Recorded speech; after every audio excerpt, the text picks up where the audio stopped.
Bueno, pues buenos días a todos, bienvenidos y muchas gracias por asistir a esta actividad organizada por la Facultad de Ciencias Sociales y Jurídicas. Un saludo también a los que nos están viendo por streaming. Y bueno, sin más dilación voy a presentar al profesor que nos acompaña, al profesor Jorge Túa Pereda. La presentación es la que a él le gusta, no le gusta enrollarse mucho en el currículum, aunque es un currículum muy amplio, pero bueno, él sobre todo me dice que es ante todo un amigo, un estudioso afable y comunicativo que disfruta compartiendo lo que sabe y lo que encuentra. Es pensador, filósofo de la contabilidad, experto en epistemología, teoría y regulación contable. Tras más de medio siglo de docencia e investigación, continúa en la brecha, ahora como profesor emérito de la Universidad Autónoma de Madrid, dedicado casi exclusivamente a la historia económica y la de contabilidad. Y para los alumnos, pues ha estado presente en hechos tan importantes en España y ha colaborado con el Ministerio de Economía y Hacienda, como puede ser en la implantación del primer Plan General Contable, la adaptación de la legislación española a las directivas de la Unión Europea o la adecuación de las normas internacionales de información financiera. Por lo tanto, yo le agradezco su presencia a Jorge, que estará aquí esta mañana con nosotros. Seguramente su presentación no va a dejar indiferente a nadie, así que por mi parte nada más y le doy la palabra al profesor Jorge Túa. Bueno, he añadido un poquito igual. Sí, hay un montón de cosas.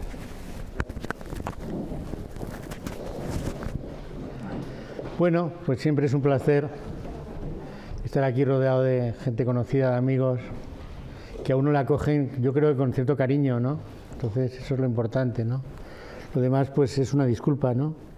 Una disculpa, pues comentaba hace un momento con alguien que me ha hecho una entrevista para la prensa, ¿no? Que el tema literatura y contabilidad pues es un tema que inicié hace tiempo como un divertimento, como un entretenimiento, ¿no? Se trata de ver qué literatos en algún momento han tenido algo que ver con la contabilidad o qué contables han tenido algo que ver con la literatura, ¿no? Entonces, bueno, pues escribes sobre eso, buscas, investigas, al mismo tiempo estás viendo cosas que hay alrededor, ¿no? Por ejemplo, es muy interesante pues ver el siglo XVI, XVII a través de Sor Juana Inés de la Cruz, cómo fue esto en México. Encuentras grabados antiguos de cómo era México, de cómo era la ciudad, cómo era la vida allí, ¿no? Realmente interesante, a mí me lo parece, ¿no? Al final, ¿de qué sirve esto, no? Alguna vez en alguna conferencia alguien me pregunta, oiga, ¿todo esto para qué sirve? Pues mire usted, para que usted y yo seamos más felices si usted quiere, ¿eh? Si no quiere, no. Pero yo sí soy más feliz, ¿eh? Con estas cosas, y si las puedo compartir, encantado, ¿no? Luego me decís qué os parece, ¿no? Bueno, pues esta persona que tenemos ahí es un personaje muy curioso, interesante. Una época también muy interesante, ¿no? Sor Juana Inés de la Cruz, que es una monja de vocación temprana, que se mete a un convento, que la hacen ecónoma, que al hacerse ecónoma descubre el mundo de las cuentas y a partir de ahí tiene una especie de transformación, ¿no? En vez de transformarse hacia la mística y demás, también, ¿no? Pero a la mística a través de la cuenta. Es decir, que lo que hace es escribir en términos contables, ¿no? Cosa curiosa. No todo, también tiene otras poesías también interesantes, famosas, pero en fin, pues nos vamos a ir viendo. Ese es un retrato, pero bastante más tardío, ¿no? Es un supuesto, es curioso porque la historia es así. Me podéis decir que todo es inventado, no tenemos la imagen de ella, ¿eh? Sabemos que era muy atractiva, que era agraciada, ¿no? No tenemos la imagen, curiosamente, con lo cual esto es una suposición, ¿no? Lo mismo comentaba dentro de literatura y contabilidad, un tema que a mí me pareció muy interesante que he estudiado, han sido las cuentas de Miguel de Cervantes. Miguel de Cervantes, claro, se casó en Esquivias con Catalina de Salazar, no era un hombre de posibles, era un hombre pues, que iba como que se iba en el siglo XVI, un poco pues como podía, ¿no?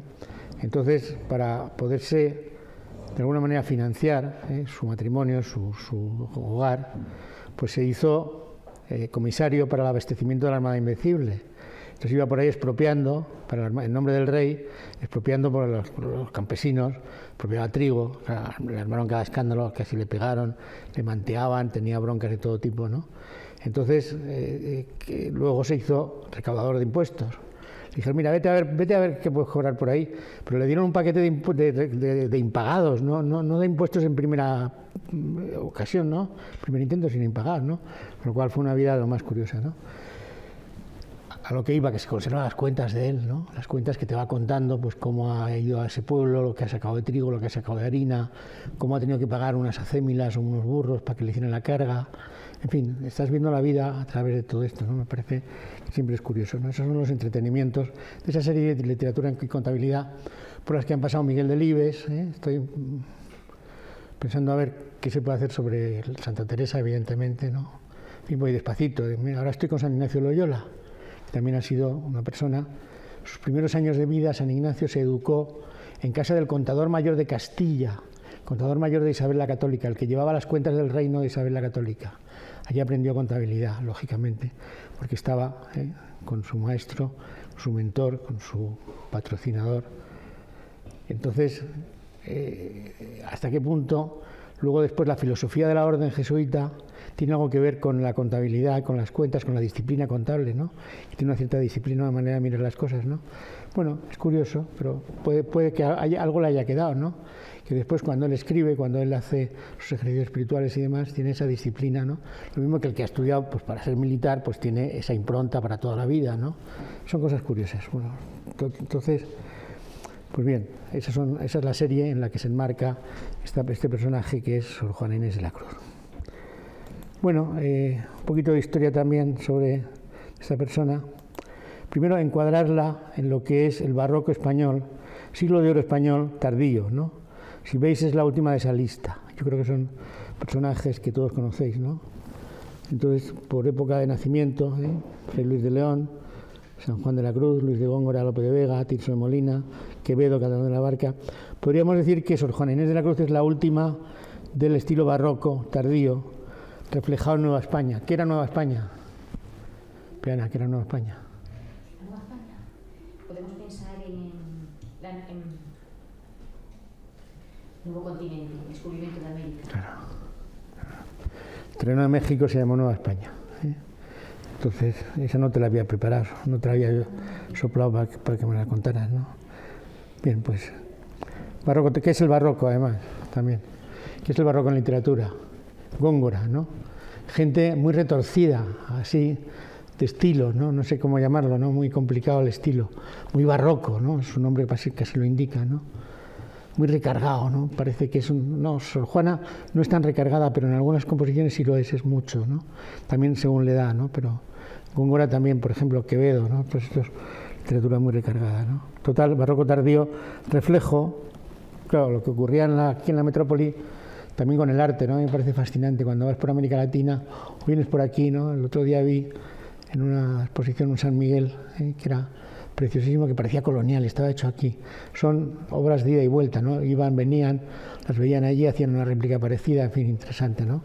El barroco ocurre lo mismo, también ocurre con la literatura, ¿no? Reflejo en Nueva España del barroco. Claro, la comunicación era muy lenta, iban en barco, en fin, algo que quedaba. Esta señora, para la vida, se llamaba Juana de Asbaje Ramírez de Santillán, de una muy buena familia, que nace pues dentro de unos días, 12 de noviembre. El año es lo que no está claro, la fecha sí, porque ella también alaba a los santos de ese día, de su nacimiento, ¿no? Con lo cual, pues, nace en un pueblo que se llama San Miguel de Planta. Veníamos comentando antes en el coche si el nahual, que es el idioma nativo precolombino, uno de los muchos que había en México, se sigue hablando. Si no es el nahual, son dialectos parecidos que yo entiendo que sí, que se siguen hablando, ¿no? Si alguien protesta, pues que lo diga, ¿no? Que ya se ha muerto, ¿no? Yo creo que no. Yo la experiencia que tengo es que efectivamente lo oyes hablar. A lo mejor es un dialecto, es un derivado, pero no oyes hablar castellano muchas veces a la gente, ¿no? Entonces, ese es un pueblito, Virreinato de Nueva España, o en México, que, bueno, pues está la iglesia, muy bonito, muy interesante. En nahual, de planta, de pantla, significa en medio. ¿Por qué? Pues está curiosamente, es una zona preciosísima, ¿no? Está la llanura, Guadalajara en un llano, México en una llanura, donde se bañan las feas porque las guapas no hay ninguna, o al revés, no me acuerdo cómo es la canción, es igual. Está en una especie de llanura enorme y ahí a los alrededores hay algún monte, ¿no? Entonces, en medio de esos dos montes está la ciudad. Entonces, en los montes nevados preciosísimo, la mujer blanca. Claro, esa denominación es nahual, ¿no? Mujer blanca porque está nevado continuamente, ¿no? Y el Popocatépetl es más conocido, ¿eh? Yo me enteré viendo esto que lo que significa es el monte que humea, ¿no? La montaña que humea, ¿no? Que echa humo. ¿Por qué? Porque es un volcán activo no, pero sí, relativamente activo, que está con su marea, su fumarola de continuo, ¿no? No es el único caso que hay por ahí por América, ¿no? Pero en cualquier caso es una zona realmente bonita, ¿no? Por ahí tienen las fechas, ella se va a trabajar a casa de un tío, hacendado, o sencillamente el padrino, ¿no? El caso de San Ignacio de Loyola también ocurre lo mismo, ¿no? Cervantes, pues de alguna manera también, ¿no? Los libros de caballería, que también en casa del tío de la mujer, de Catalina de Salazar, también había una gran biblioteca, ¿no? Con lo cual, pues es una incidencia importante, una influencia importante, ¿no? Bueno, también aprendió nahual con los trabajadores de la finca, y ella también tiene bastante poesía en nahual, interesante, y música.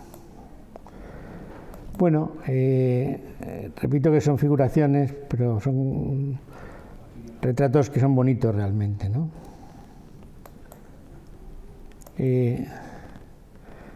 Se coloca como trabajo, ¿no? De dama de honor de la virreina, ¿no? Del virrey, la esposa o sea, en la corte. O sea, es un cargo realmente importante, ¿no? Esto es lo que la potencia, la empuja, ¿no? La hace también tener un cierto mundo, conocer lo que es esas relaciones dentro de la corte, esos entresijos, ese ambiente, ¿no?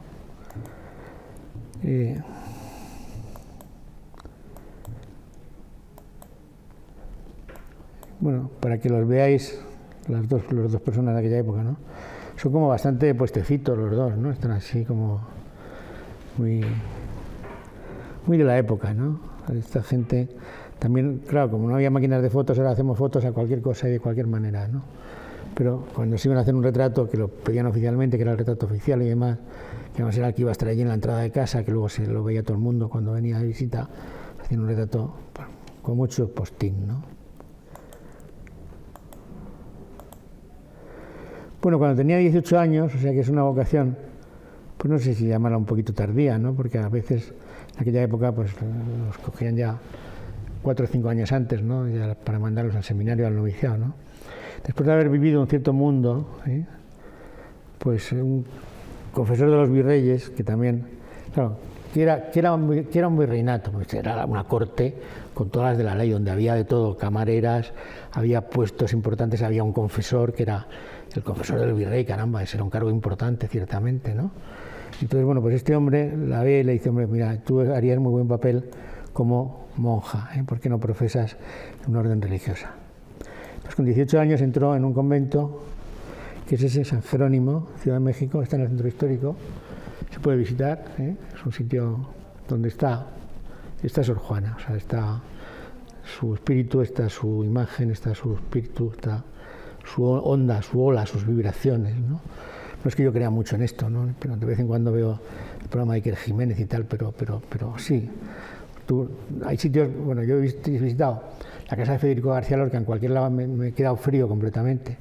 En cambio he visitado otros sitios donde es la casa de Pablo Neruda, por ejemplo, en Chile, en Santiago de Chile, al sur de Valparaíso, que caramba, ahí había. También igual depende mucho del estado de ánimo con que vayas, ¿no? Te tomas un pisco, una tequila, pues seguramente encuentras que Sor Juana está ahí.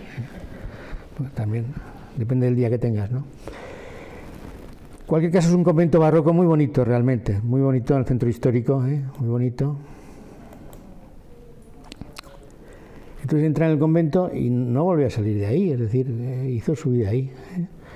Ahora mismo es una universidad del claustro de Sor Juana Inés de la Cruz, universidad privada también, que dan clase en los mismos sitios donde estuvo Sor Juana, el patio bellísimo, colonial, la iglesia. Bien, después de haber estudiado a esta persona, el estar por allí y darme un paseíto me pareció realmente interesante, ¿no? Realmente emocionante. Bueno, como también había comentado hace un rato, a las personas con las que venía charlando de esta Sor Juana. Octavio Paz es un premio Nobel de la Paz, ¿no? Todos lo conocéis, ¿no? Perdón, premio Nobel no de la Paz, sino premio Nobel de Literatura. Octavio Paz, compatriota de ella, mexicano, que tiene una frase sobre ella que a mí me parece que refleja muy bien lo que ocurría en aquella época, ¿no? Sor Juana se hizo monja para poder pensar, para tener un espacio de ella sola de creación, de meditación, de estar sin influencias de que la hicieran en casa, pues estar de relaciones públicas, de que el marido la lleva siempre así como un clavel en el ojal, ¿no? Que tiene que ocuparse de los unos, de los otros. Lo que era en aquella época, donde la colonia española lo que hacía en México era pues vivir del postín, vivir de las relaciones, vivir de las fiestas, era de lo que se trataba, ¿no? Entonces habría hecho monja para poder pensar. Interesante, ¿no? Bueno, tiene muchas obras. Por ejemplo, estas son las obras musicales, ¿no? Por ahí tenía un enlace, pero bueno, es igual, ¿no? A unos villancicos que son realmente interesantes, ¿no? En el convento pues tuvo varios cargos: tornera, portera, archivera. Bueno, la monja portera es la que abre la puerta, archivera es la que guarda los archivos, ¿no? ¿Qué es la monja tornera? Yo creo que todos lo sabéis, ¿no?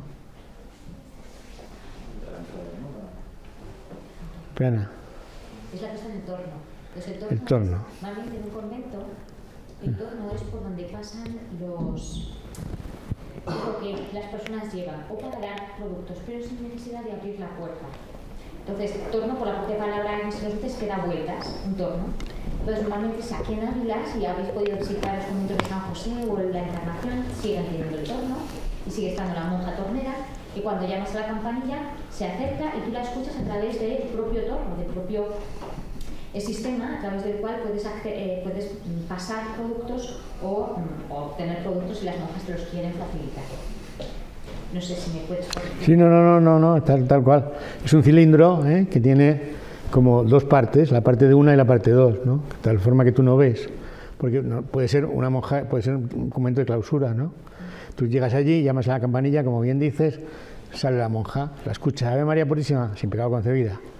Madre, quería no sé cuántas cajas de pastas, vale, son 50 euros. Tú le pones los 50 euros en el torno, da la vuelta, ella los coge, pone las 50 cajas, te da la vuelta y ya está, y ese es el torno. Como tú bien dices, para intercambio de mercancía, es el conducto de comunicación con el mundo exterior de un convento de clausura, ¿no? Que no tiene otro, entonces se siguen usando en algunos conventos, ¿no?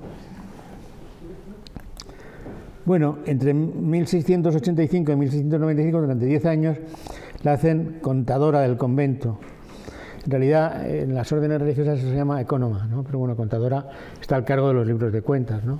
Ella misma se firma, y lo tenéis, ¿no? Los expertos en grafología, pues a lo mejor tiene algo que decir, ¿no? Del tipo de personalidad que esconde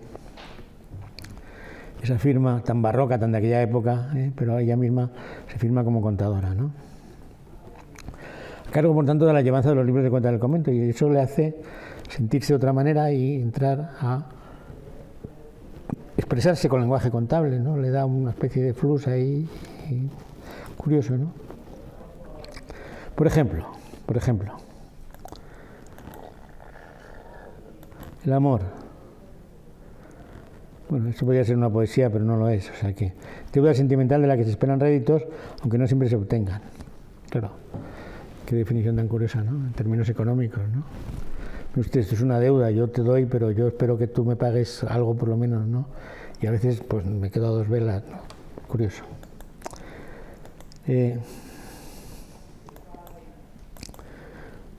Esta sí que a lo mejor no me la podéis recitar entre todos, ¿no?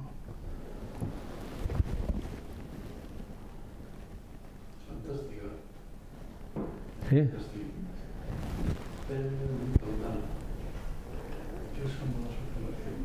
Lo que me cuesta más me lo paga a menosprecio.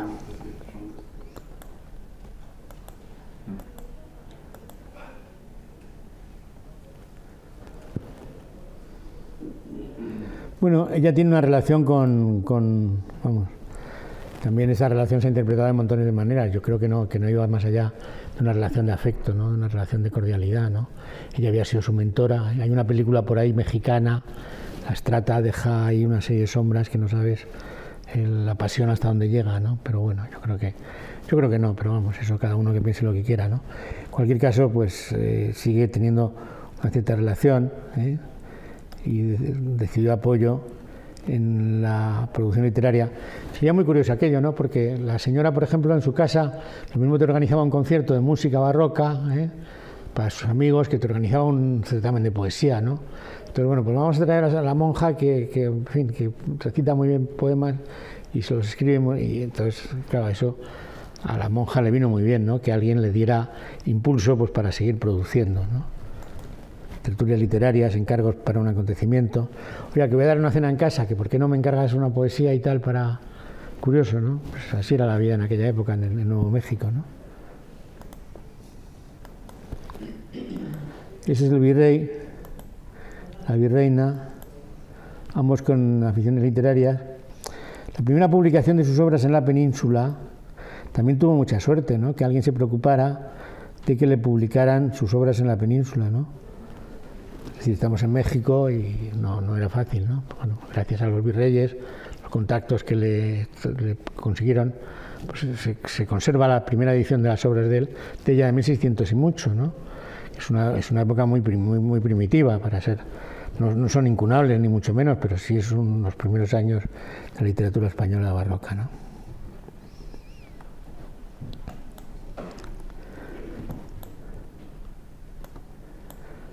Por ejemplo, pues es un verso que se me ha pasado, ahí está, que le dedica a la virreina, ¿no? Parece interesante el sentimiento que expresa en todo lo que hace de relación con las personas que la rodean, no solamente con la virreina, para que no pensemos desviado, que yo creo que no había ese tipo de desviación, ¿no? Pero un sentimiento bastante profundo, bastante importante, ¿no?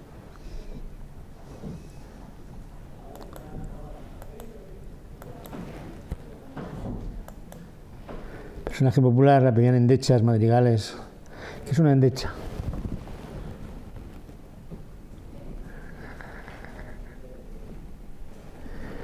Bueno, yo tampoco lo tengo muy claro, tendría que irme a internet como casi todo el mundo, ¿no? Pero sí me parece interesante, pues, que en la literatura de aquella época pues tenía sus formas, ¿no? Entonces era, pues, que si dependiendo del tipo e incluso del género de lo que hubiera detrás del tema, podía ser una pastoral, podía ser una endecha, podía ser un madrigal, una elegía.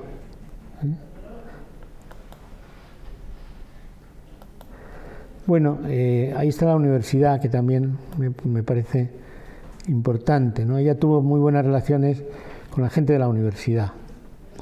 Universidad que sigue existiendo, está el edificio. Entonces, pues, insisto en lo que ya acabo de decir hace un rato, ¿no? Que a mí me produce una emoción muy importante moverme por esos sitios que has leído, que has visto, ¿no? Y que siguen existiendo, ¿no? Lo mismo que aquí me puede producir una emoción bastante importante moverme por determinados lugares, determinados conventos y demás, ¿no? La decana del país sigue existiendo, hecha a imagen y semejanza de las universidades españolas, Salamanca especialmente, ¿no? Bueno, aquí tengo más villancicos.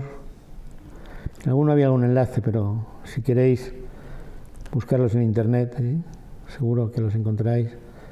Y hay alguna página entera dedicada a la música de Sor Juana. Luego pondremos un tocotín, después de que alguien nos explique lo que es un tocotín.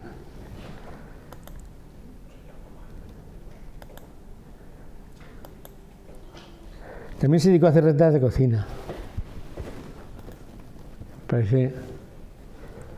Me parece inevitable, ¿no? En un convento, que al final, pues, qué interesante, ¿no? Lo que es las órdenes religiosas han conservado muchísimas cosas, ¿no? Han conservado el vino, por ejemplo, ¿no? Cuando, en fin, las invasiones derruían y demás, pues se conservaba porque había que consagrar, por eso se ha conservado, ¿no? Se ha conservado la buena cocina, ¿no? Bueno, pues también era una tradición la repostería de las monjas, el hacer... ¿Cómo? Sí, ahí hay una cantidad de platos que de alguna manera siguen existiendo, ¿eh? Tú puedes irte allí a Oaxaca y pedirte una jericaya. Cuidado, mejor que no pique, ¿no? Salvo que te guste mucho el picante, ¿no? Torta de arroz. Eran platos habituales en la sociedad novohispana que de alguna manera continúan formando parte del acervo gastronómico tradicional de México, ¿no? Ahí tenéis el libro que se conserva de recetas de cocina de ella. Pequeñas recetitas, ¿eh? Os invito a que las bajéis algún día. Yo le comentaba a Vicente, si lo puedo desvelar, ¿no?, que algún día tenemos que hacer una semana de México en la Universidad Católica de Ávila, ¿no? Con ayuda de la Embajada de la Casa de Cultura en Madrid, está muy abierta a ese tipo de cosas, ¿no? Yo he hecho alguna gestión, conozco a alguna persona allí, y en principio te dicen que sí, que encantados. Luego ya cuando a lo mejor te dicen que vamos a poner fecha, pues ya veremos a ver si echan atrás o no, ¿no? Porque sí que lo...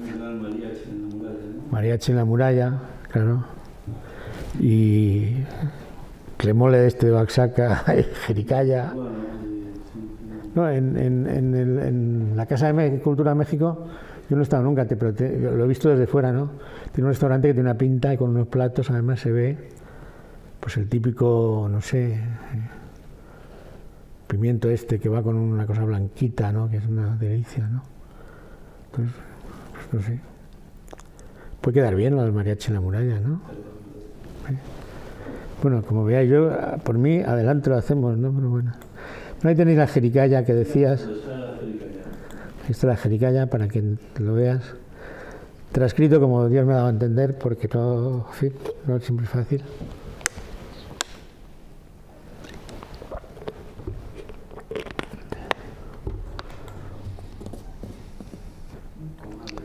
El popote, ¿qué es un popote? Pues, en fin.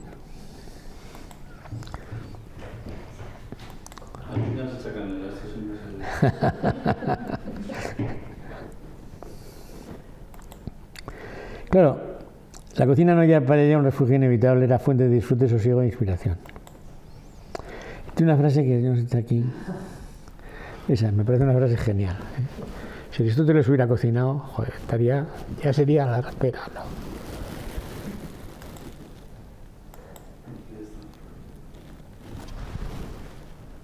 Contundente frase que deja claro lo que significaba la cocina para Sor Juana.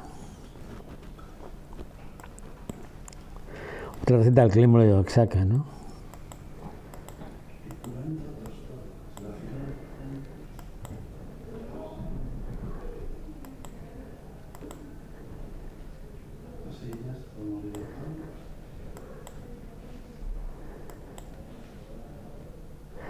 Bueno, tuvo algún problemilla. Este episodio pues también le hace tener una vitola pues de defensa de la mujer, ¿no? Con una de las primeras feministas, si se quiere, ¿no? Entonces determinados movimientos de defensa de los derechos de la mujer la toman con toda justicia, como abanderada, ¿no? Como un antecedente importante, ¿no? Entonces el obispo de Puebla, pues un día... ¿Tienes ahí esto? ¿Cómo? El grabado del que sale está hecho con signos femeninos. Ah. Se reproducen diversos negros y grises. Ajá. Una imagen de eso. Muy interesante, luego la veré. No sé dónde habrá salido esa imagen, pero... No, una pintora. Es bonita, es bonita. Una artista que trabaja calificada. Bonita. Y es uno de los 5 ejemplares que hizo.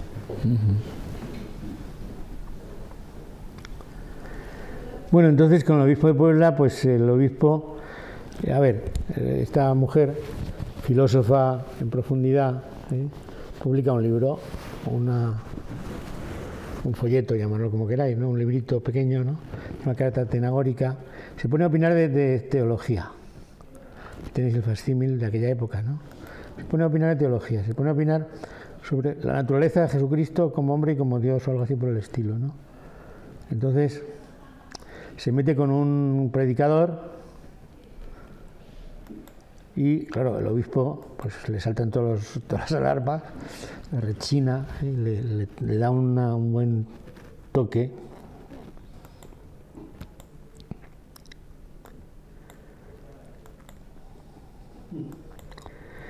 le pide que le haga un prólogo, y entonces en vez de ponerla por las nubes, que es lo que se hace siempre en los prólogos, le da alguna tobita, ¿no? Le da algún cachete, ¿no? Entonces le dice que, oiga, señora, meta usted en sus cosas femeninas de su profesión y de su dignidad de mujer, y no se meta usted en cosas que son típicas de hombres.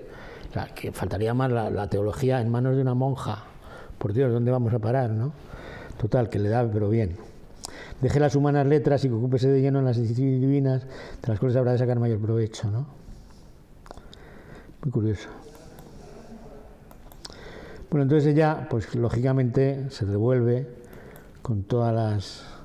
Bueno, el obispo le combina no dedicarse a la reflexión teológica, ejercicio más propio de los hombres, ¿no?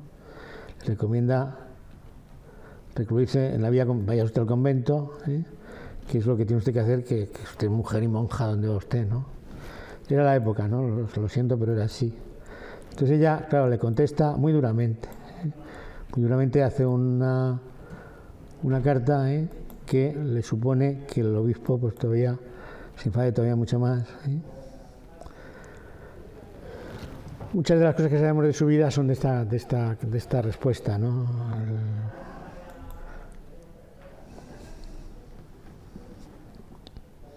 Más villancicos. No sé si tengo el...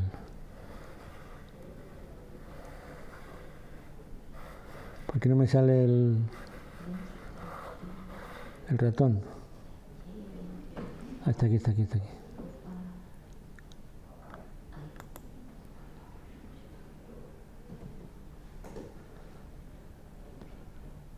Soy Sara Pegueros, me llamo Mónica. Jesús. Para mí la moda siempre ha sido como una forma de expresión, no creo que...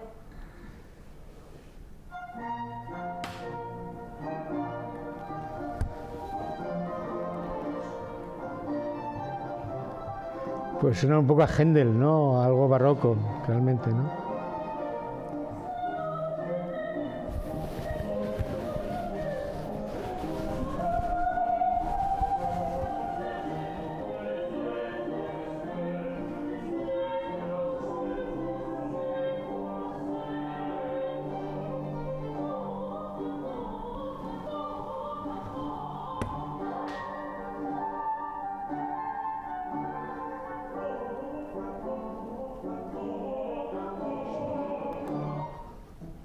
Bueno, pues son composiciones de los Juan Inés. A ver si ahora me consigo salir de ahí.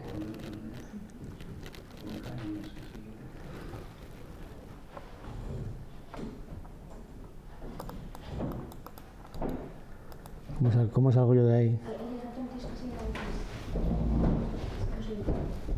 Bueno, pues el obispo le manda que venda todos los libros que tiene, que puede tener más libros que no le dejan, ¿no? Y va y los vende, o sea, le hacen polvo, porque le quitan su... Gracias, Bueno, ahí tenéis, cada uno tiene su enlace, son bonitos, Ese me ha parecido el que a mí me he elegido, pues quizá pues un poquito mejor que los demás, pero son todos por el estilo, ¿no? Le contesta con todas sus ganas,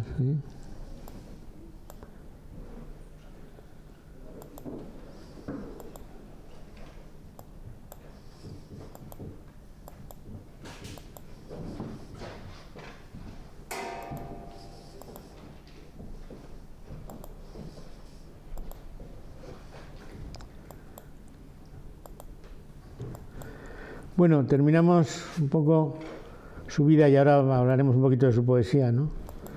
Entonces, bueno, al final pues le pasó que se fue quedando sola, ¿no?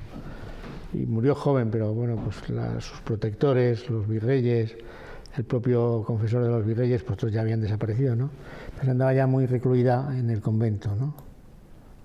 El virrey de la Cerda y su esposa María Luisa Manrique volvieron a la metrópoli. Pues tuvo relación con dos virreyes, ¿no? Dos virreinatos. Un poco un antes y un después, que también hace que la producción literaria pues sea como más pesimista, más pesimistoide, se vuelve un poco menos confiante en el futuro, más negra, ¿no? recluirse por completo en su celda para dedicarse en exclusiva a la vida contemplativa y mística del convento. El tifus asoló la capital. Las monjas jerónimas no se libraron de ello, enfermó una buena parte de la comunidad. Ella se dedicó a cuidar a sus hermanas hasta que agarró el tifus la llevó por delante, ¿no?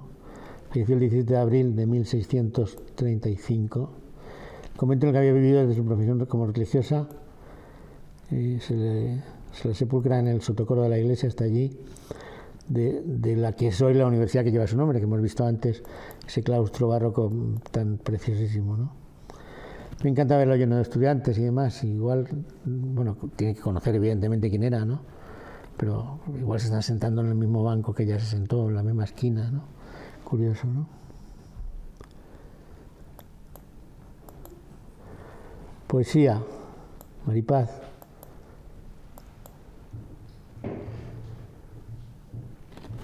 Maripaz no ha venido hoy. Mira la muerte que esquiva, huye porque la deseo. Que aun la muerte, si es buscada, se quiere subir de precio. De nuevo los términos económicos, cosa curiosa, ¿no?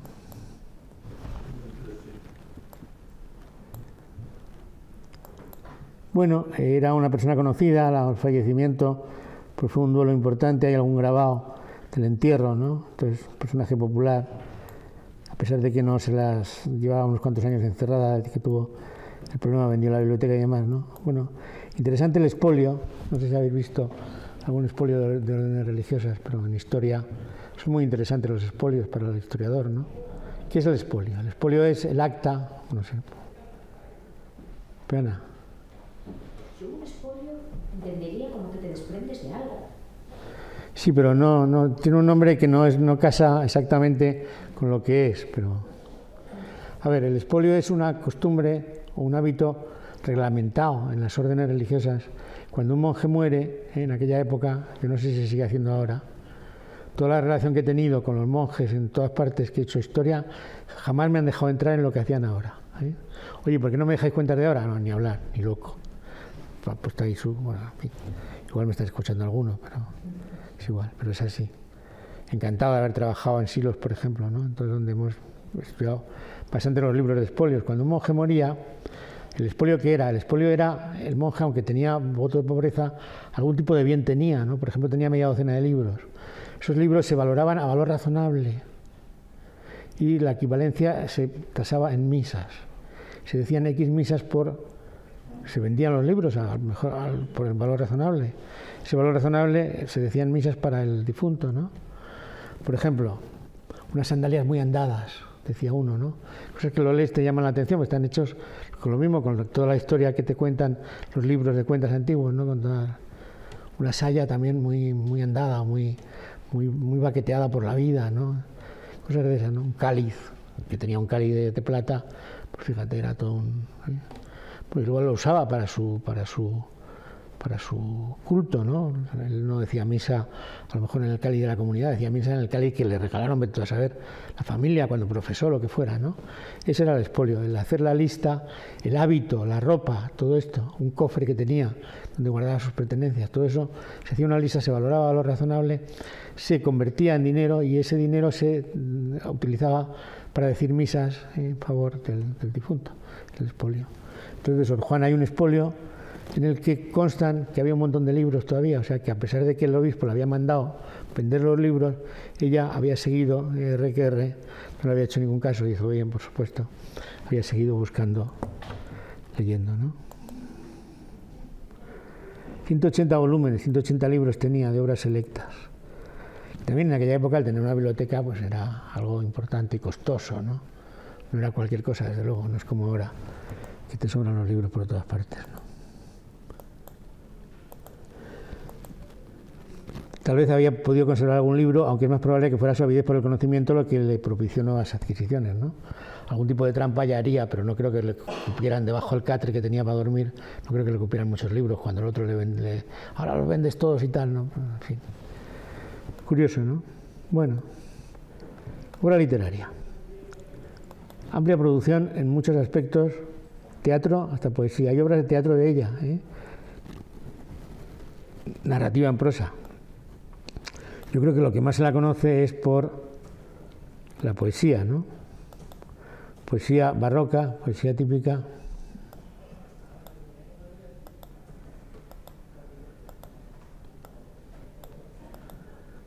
De nuevo la lista de posibles temas de su repertorio.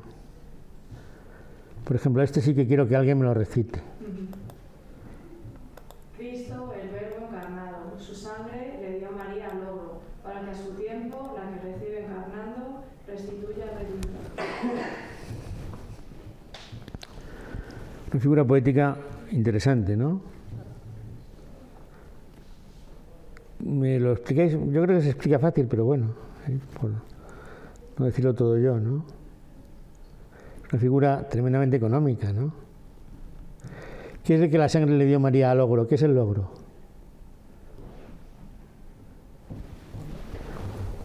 El logro es una forma de préstamo, ¿no? Pues yo no sé si un préstamo a futuro, con condiciones o lo que sea. En aquella época también existía, se llamaba logro. O sea, yo te doy esto, pero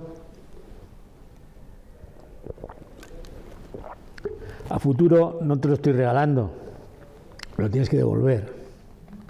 Es un préstamo. Entonces le presta y María lo que lo devuelve es con la redención. Parece curioso, ¿no? ¿O no?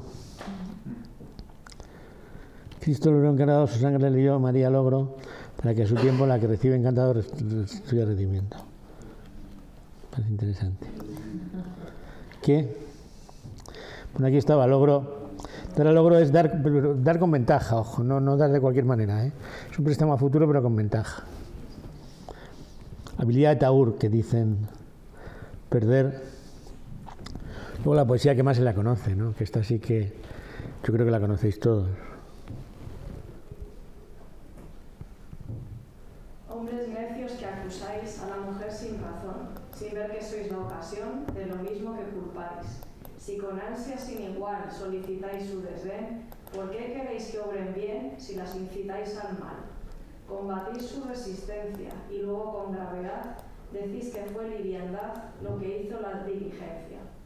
Parecer quiere el denuedo, de vuestro parecer loco, al niño que pone el coco y luego le tiene miedo. ¿Qué humor puede ser más raro que el que, falto de consejo, él mismo empaña el espejo y siente que no está claro? Con el favor y el desdén tenéis condición igual, quejándonos si os tratan mal, burlando si os quieren bien. Opinión ninguna gana, pues la que más se decata, si nos admites ingrata, y si os admites liviana. Pues cómo ha de estar templada la que vuestro amor pretende, si la que es ingrata ofende y la que es fácil enfada. Curioso, ¿no? Léela otra vez, yo creo, tranquilamente. Tiene un montón de miga, aparte del ritmo muy bonito y demás, ¿no? Pero las frases súper contundentes. Gracias, Maripaz. Muy bien leída. Bueno, poesía, como ya he dicho, no toda, pero sí, en un momento determinado ella pues se queda con terminología contable y empieza a escribir en términos de ese tipo la poesía, ¿no? Por ejemplo, este villancico. Aquel contador mayor de la iglesia, que lo que él ajusta pasa Dios en cuenta, clavero que guarda todas sus riquezas y de sus tesoros suele hacer dispensas. A los aprendices que tienen su escuela, la regla de 3 en un credo enseña. Hoy hace el cuadrante, y con su excelencia y el noble cabildo reparte la hacienda. Contador divino, cuenta, cuenta, cuenta, y de tu libro borra las deudas nuestras. Pues tienes en contar destreza tan singular, que multiplica sumas, partes y restas, multiplica las gracias y parte las penas. Bonita, ¿no? Bueno, algún término que igual hay que... bueno, me parece curiosísimo, ¿no? La regla de 3 en un credo enseña. Mezcla tan curiosa de una operación matemática con el credo, ¿no? Es una expresión habitual. Esto dura un credo un poquito, ¿no? Pero no deja de ser curioso, ¿no? El cuadrante, ¿no? Bueno, primero le llama clavero. ¿Quién era el clavero? El dueño de las llaves de la catedral, ¿no? Yo no sé si incluso sigue existiendo. Muchos sitios este tipo de puestos siguen existiendo, ¿no? Entonces el clavero era el encargado de tener las llaves, era como una especie de sereno en tiempos de las grandes ciudades, ¿no? El que tenía pues, San Pedro, pues lógicamente, ¿no? El cuadrante es, pues es ese estadillo que se hace en todas partes una vez al día o al mes o a la semana según las reglas, con lo que las entradas y salidas, ¿no? De caja. Cuadrar la caja en realidad, ¿no? Ese es el cuadrante, ¿no?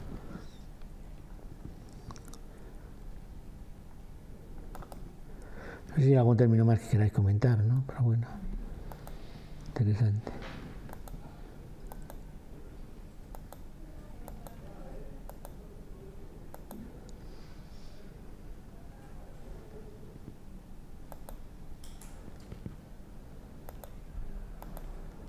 Tienen que explicar lo del cuadrante y demás.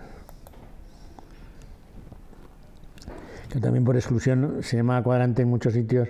Todavía sigue existiendo, ¿eh? Yo si vais por la catedral, aparte de cosas curiosísimas, lo mismo veis en un cartel que pone contaduría o que pone cuadrante o que pone antiguo. Aparte del famoso cartel de limosna para casar doncellas viudas, doncellas huérfanas, ¿no? Tenéis uno aquí en la catedral. Interesante.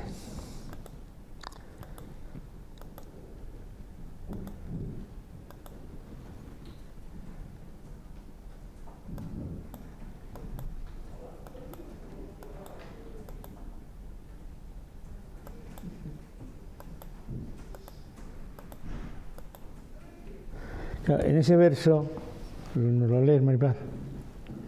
La cuenta de Dios no es como la que se usa acá en el siglo, donde hasta ver el efecto no se recibe el servicio. A Dios le basta el deseo, que estando consentido lo da por ejecutado en la cuenta de su libro. Yo cuando escribí esto dije, esto es el principio del devengo, clarísimo, ¿no? Es decir, basta con que hayas llegado a un acuerdo, ¿no? Basta con que hayas cerrado la operación aunque no la hayas pagado. Tú contabilizas esa venta a crédito. El principio del devengo. ¿En qué momento contabilizo yo? Cuando se perfecciona la operación, independientemente de que la caja haya funcionado o no, ¿no? Se genera una deuda. Pues esto, y por eso le puse esa coletilla, ¿no? De que en el reino de los cielos pues se aplica el principio del devengo, ¿no? Algún contable me lo ha criticado, no sé qué opináis, ¿eh? O sea, este es un tema todavía de debate que yo estoy dispuesto a debatir con quien quieran, ¿no? A mí me parece que eso es el principio del devengo. Algún ilustre contable me lo ha criticado duramente, me ha dicho, eso no es el principio del devengo. Digo, yo lo veo que sí, ¿no? Ahí está publicado. Yo creo que sí, ¿no? Hombre, es que basta con la intención, basta, pues igual aquí, cuando tú compras algo, vuelvo a repetir, cierras el trato, intención no lo contabilizas. Cuando se ha perfeccionado la operación, es la intención, bueno, pero es que hablando de Dios, pues tú lo que haces es sentirte arrepentido, ahí has consumado tu arrepentimiento, ¿no? Independientemente de que luego hagas lo que sea. Aquí has consumado la operación, independientemente de que la hayas pagado o no, ¿no? Bueno, yo creo que sí, pero vamos, lo puedo discutir.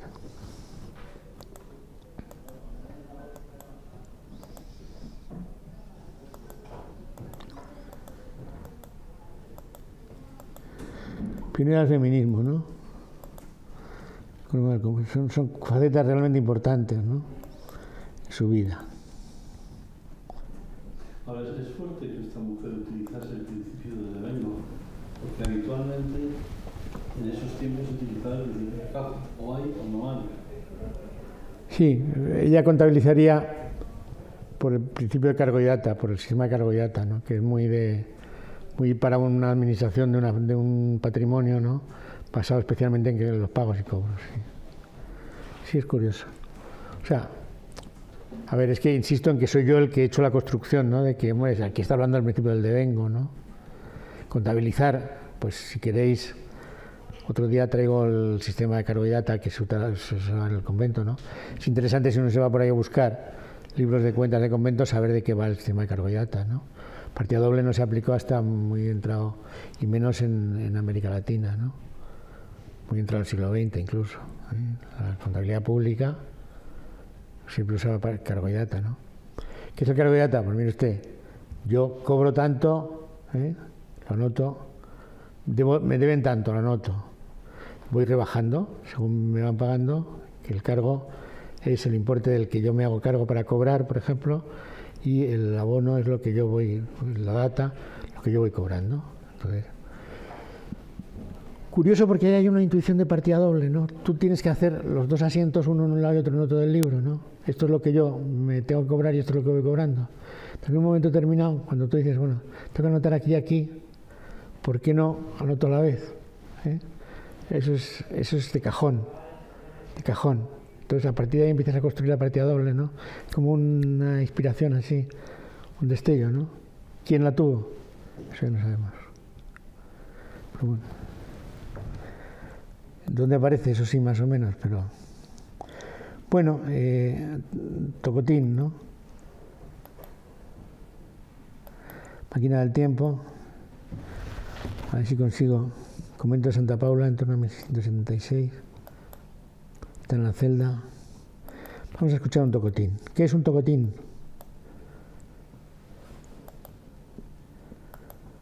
¿Qué es un tocotín? Composición para canto y baile. Aquí, poema en lengua náhuatl. Que es una música, si lo escuchamos, ahora lo escuchamos así como muy suave, además tiene una flauta ahí que simula, yo creo, el canto de un pájaro, pero eso ya son suposiciones mías. Después de escuchar un tocotín, me he quedado enamorada, ¿eh? ¿Tocotín es nahual o no es nahual? Sí, por supuesto. El término. En náhuatl, la lengua. El término tocotín. ¿O es de la corte española de la colonia? Yo creo que es más de la corte española de la colonia. La náhuatl tenía que tener alguna TL por algún sitio. Si no tiene TL, no. Perdón, pero el tocotín que os voy a enseñar, si consigo enchufarlo, está escrito en nahual, por ella. O sea que el nahual sí que... El tocotín puede ser un ritmo español, pero ella lo escribe, no sé si es novohispano de la colonia o era precolombino, ¿no? Yo creo que más bien es el típico baile, porque ahora lo oiréis, ¿no? No sé si te has documentado un poquito lo que pueda pasar por ahí de movimiento, ¿no? De cómo se baila, quiero decir, No. Yo tampoco, ¿no? Pero la idea que yo tengo de aquellos bailes de corte eran casi muy rítmicos, muy de salón, muy de 2 pasitos para un lado, 2 pasitos para otro, así, muy ceremoniosos, ¿no? Bueno, vamos a ver si te hay suerte y os puedo poner el tocotín. Que no veo el ratón.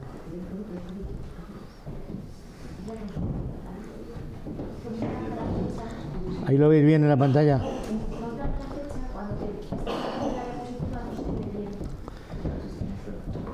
Que no se ve un carajo.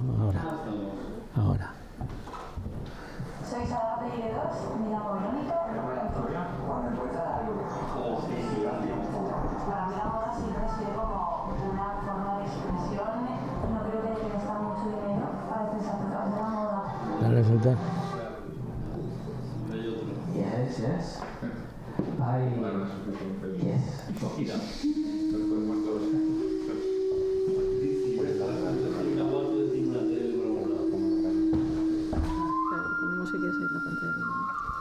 Manténme el sonido, vuélveme a las diapositivas. Por favor.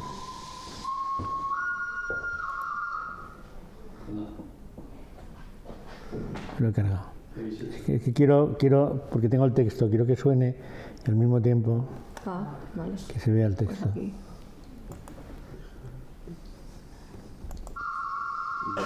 ¿qué es el texto de la diapositiva? Claro. Que lo paramos un momentito. No, pero si lo reduces, yo creo que dando a activar al play y reduce la... Y ahora reduces ahí.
Una letra encantadora, ¿no? Rápido le ponemos, inventamos un baile, hace falta, ¿no?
Bueno, la sincronización no era muy buena, pero entre poco que veo y que el igual es complicado,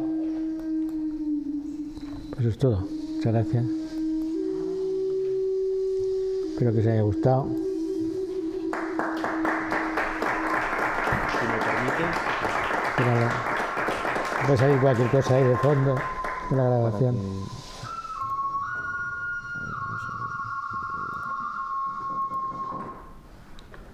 Hay un parque en Ciudad de México que es el Parque de Cuauhtémoc, en el que están los danzantes voladores.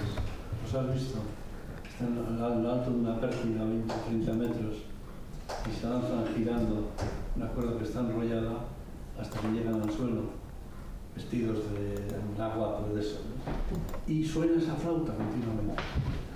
Me acabo de poner la flauta que tú dices, suena mientras el danzante volador está girando desde arriba, está enrollado, desde arriba de la plataforma. Lo tengo como, bueno, el instrumento no sé cuál es, la flauta, yo no sé qué particularidad tiene, ¿no? Pero es bien, bien bonito.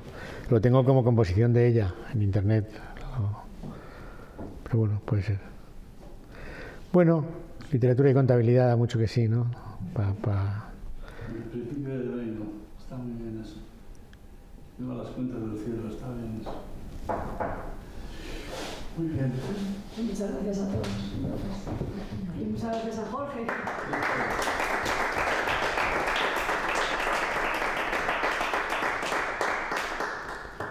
Vale, pues puede haber más cosas por ahí por el mundo, ¿no? O sea que... En la próxima visita, ¿podrías empezar con ¿cómo se llama?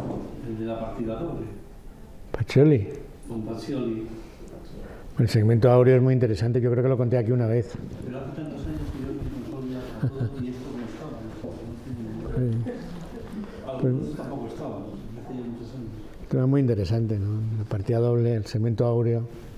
Vamos, lo interesante en Pacioli no es tanto la parte de contabilidad como la parte de la divina proporción. La relación con Leonardo da Vinci, todo ese tipo de cosas. Durero por medio, el cuadrado mágico. ¿Quieres hablar de eso? Sí, no, si hubiera traído el pendrive, pues cascaba el cuadrado mágico rápidamente, pero buscarlo en internet, que es fascinante.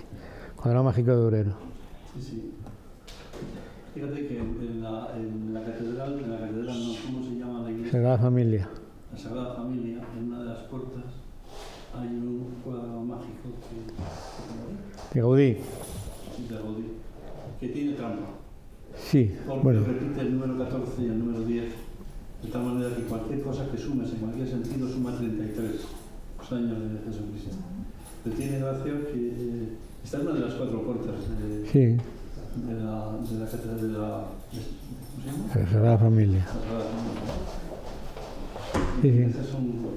Sí, la puse ahí por eso, porque primero porque era un cuadrado mágico, segundo porque sumaba 33.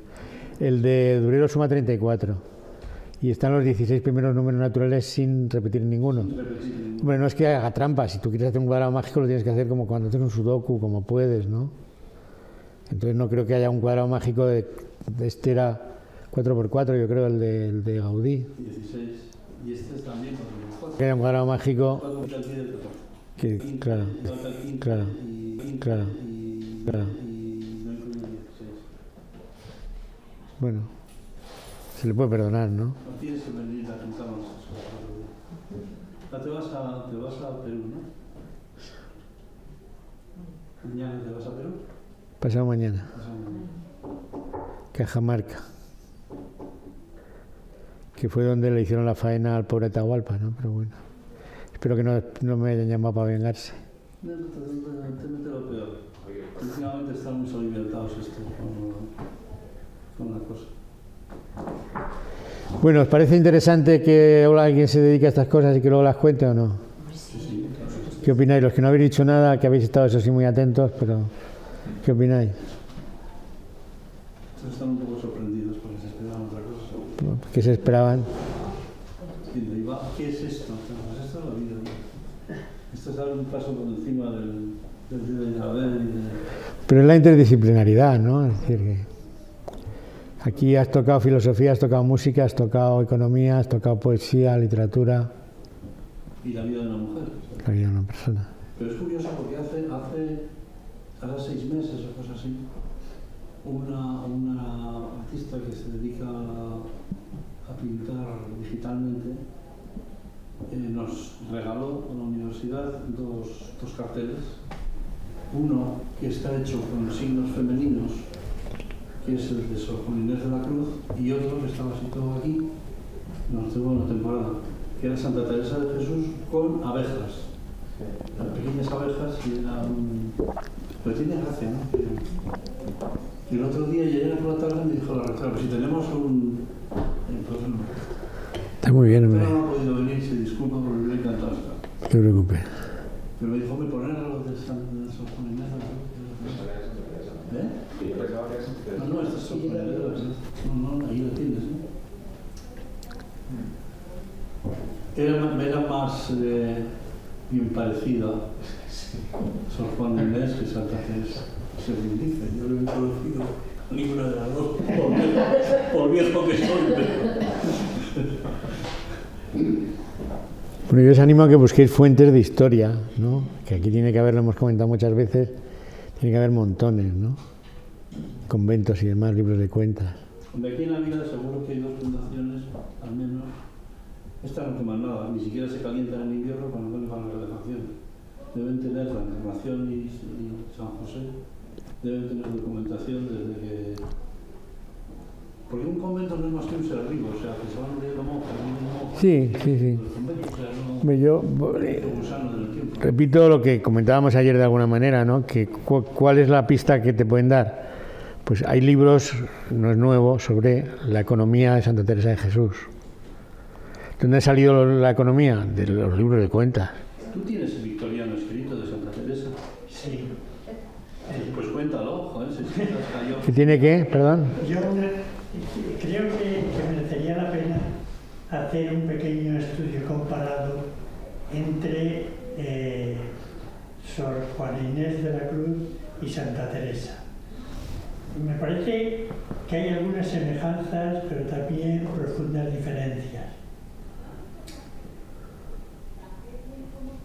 Una de las cosas que lo has dicho tú, Jorge, o es algo que yo, porque yo he leído cosas de Sor Juana Inés de la Cruz, pero conozco mejor a Santa Teresa, aunque yo a lo que me he dedicado es a estudiar cuestiones de emprendimiento y liderazgo en Santa Teresa.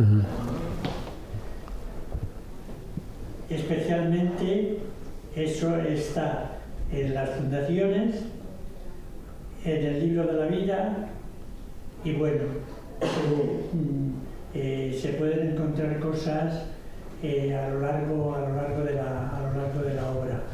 Pero yo he trascendido por completo a toda la mística de Santa Teresa. Me he fijado solo y exclusivamente en los aspectos humanos.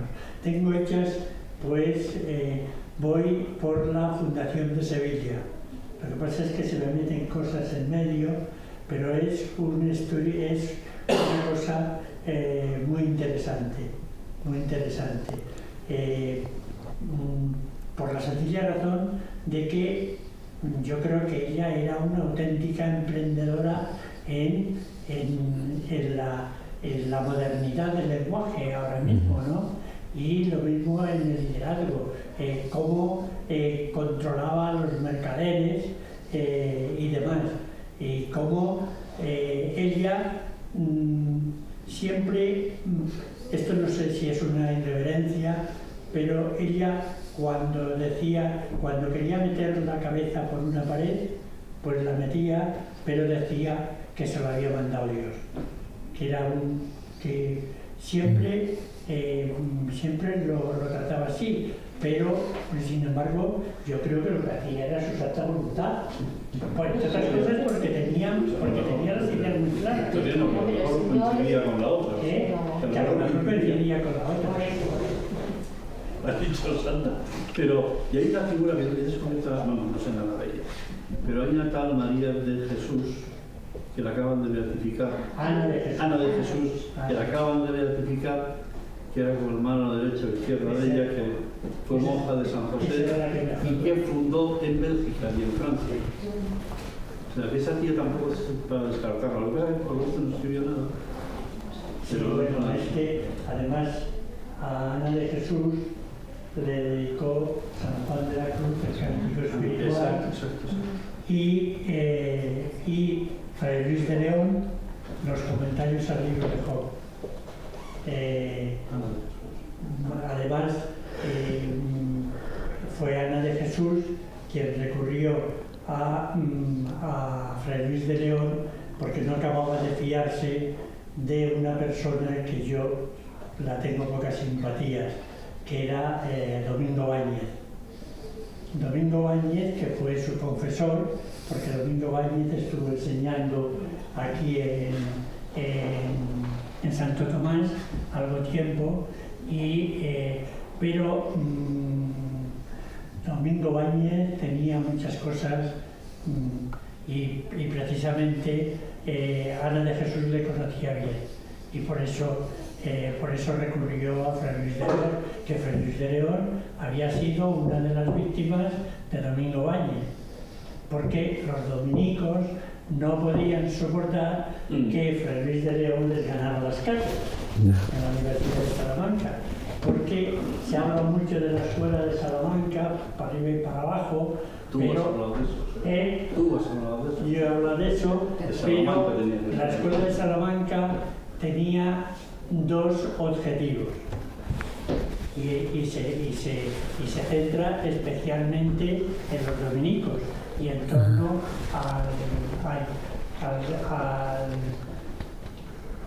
¿cómo se llama el colegio de los dominicos de Salamanca? No me acuerdo de ese. Bueno, pues el colegio de los dominicos de Salamanca y era donde. Entonces, la escuela de Salamanca tenía dos objetivos.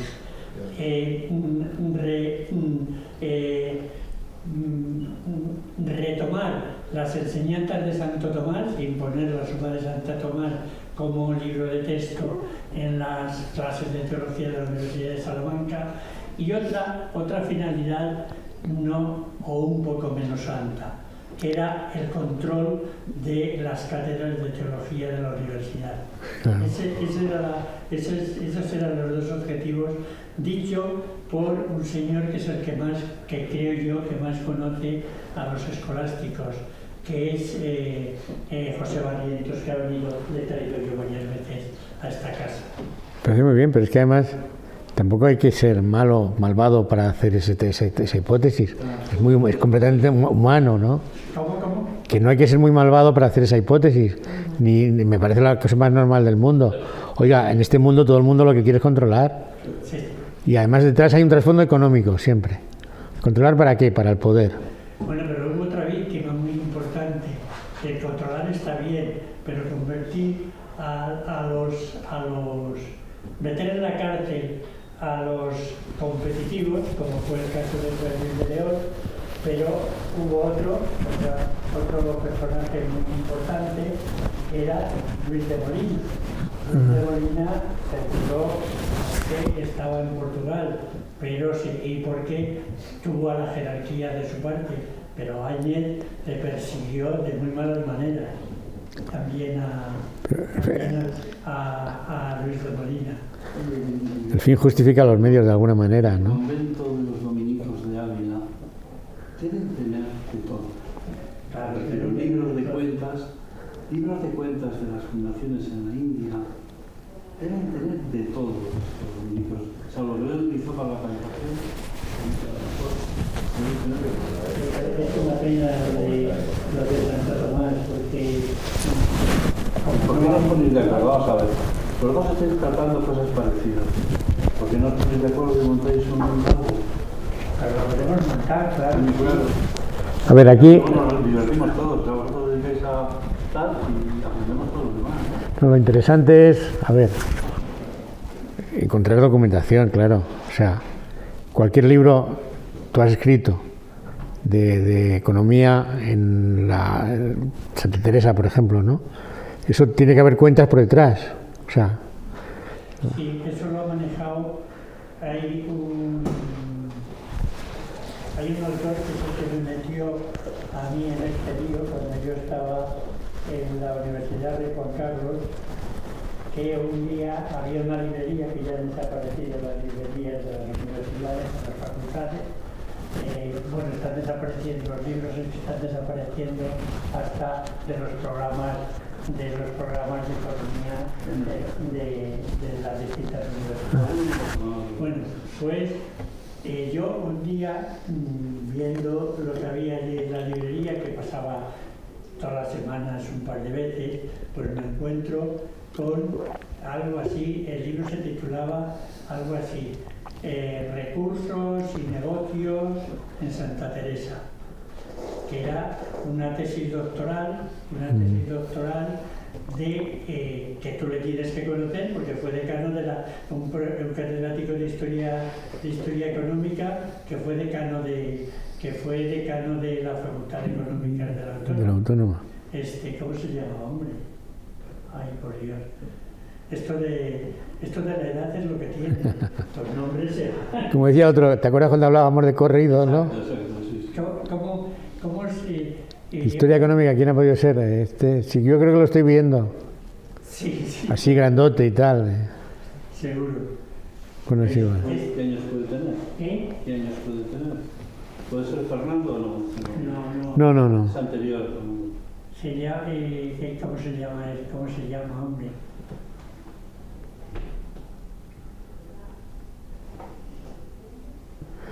Bueno, me han estado viendo en México, fíjate. ¿Sí? Qué nivel, que lo he estado viendo en México esto. Que me escribe una colega de México que le ha parecido muy bien. Está bien, ¿no? Ay, por Dios. Es que manda narices no meterse a... Pero sí es muy famoso este catedrático de historia económica. Ya te digo, fue decano, Pues yo creo que lo recuerdo perfectamente. ¿Sabes? Sí. Pero también no me acuerdo cómo se llama.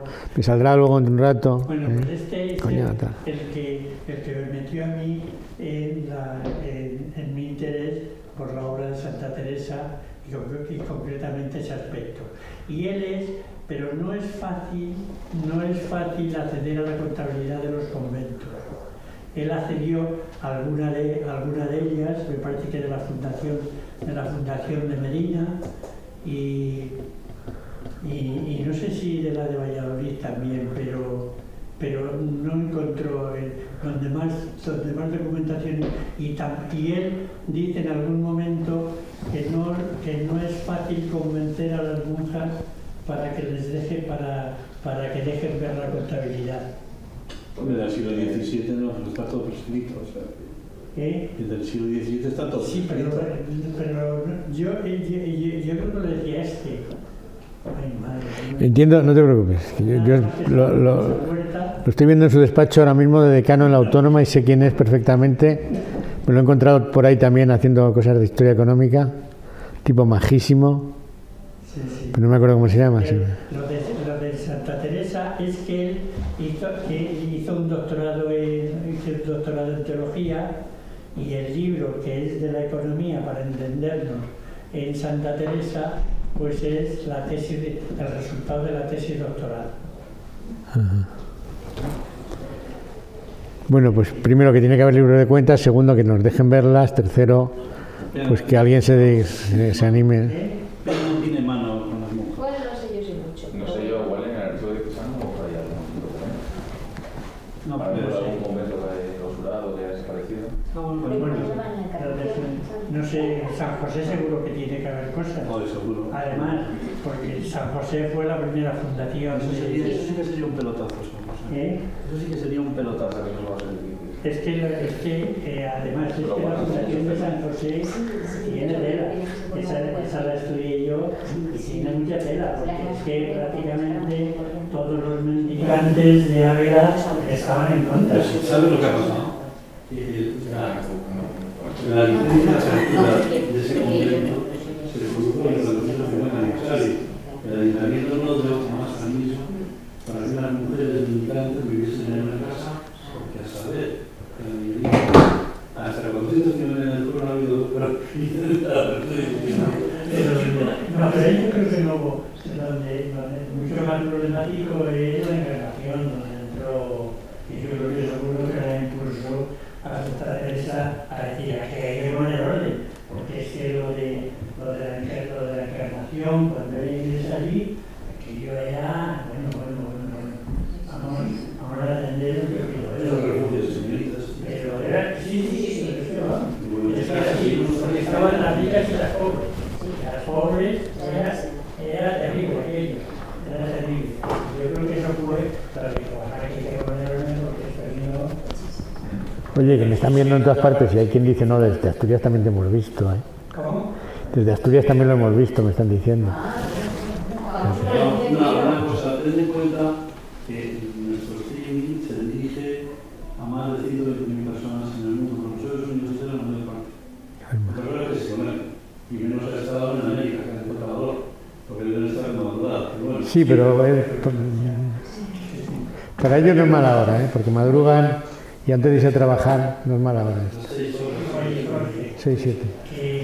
Me ha gustado mucho esto, he estado varias veces por interrumpirte, porque no es fácil encontrar a un catedrático de contabilidad hablando de estas cosas. A ver, no me he interrumpido, No es ¿no? hablando de estas cosas, sino hablando con conocimiento de causa. ¿Por qué no me has interrumpido, caramba? Pues, de los años escribidos. Estás en tu casa y somos pocos además, o sea que no, que por qué Pero te... tienes que hablar, ¿por qué no hablas? Espera, algo. bueno, esto La próxima la hacemos por colleras.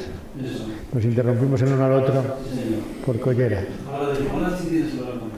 vamos a organizar una cosa de los conventos del siglo XVI. Esto me comprometo. Yo os animo a seguir trabajando, ¿no? Y a encontrar libros de cuentas. Porque claro, yo he visto, repito, obras económicas sobre los conventos. Ahí tiene que haber fuentes, te tiene que dar pistas un libro para contarte la actividad económica del convento, Claro, ha tenido que sacarlo de algún libro de cuentas o de actas de los consejos de administración, o como se llaman en los conventos, ¿no? Cada uno tenía un nombre, pero bueno. Entonces eso tiene que existir. ¿Se puede dar una vuelta de tuerca más? Yo creo que sí, que hay hueco, ¿no? No sé. Sí, además, yo creo que esto, porque en los conventos mandaba ello, y allí la que se movía no... El problema es que haya documentación, segundo, yo no sé cómo andáis sí, hay documentación. De paleografía. Yo, la última fundación que he estudiado, que ha sido la de Beas, ha sido muy problemática porque se quemó, lo quemaron y no hay ninguna documentación del momento. Pero aquí en el CITES es muy interesante porque es que está toda la documentación existente, pues por ejemplo las escrituras, las escrituras de la compra de los locales para los conventos, los arrendamientos, todo eso está recogido en la editorial del Monte Carmelo. Ahí aparece, y luego hay una información muy importante también, que es la de los procesos de beatificación y de canonización. Por ejemplo, Ana de Jesús, que la acaban de beatificar, pues se empleó muy a fondo en todo esto y tanto para la beatificación como después para la santificación.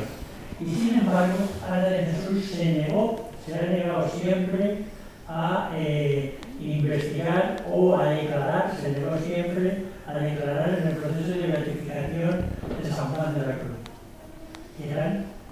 Eran muy amigos, pero no sé, que ahí había un fraile, un carmelita, Vicente, que murió el año pasado, y un señor que tenía 90 y varios años, pero que tenía una lucidez y una agilidad mental. Yo me tronchaba con él, porque era muy gracioso, un poco picante, y este es el especialista en una biografía importantísima sobre San Juan de la Cruz. Y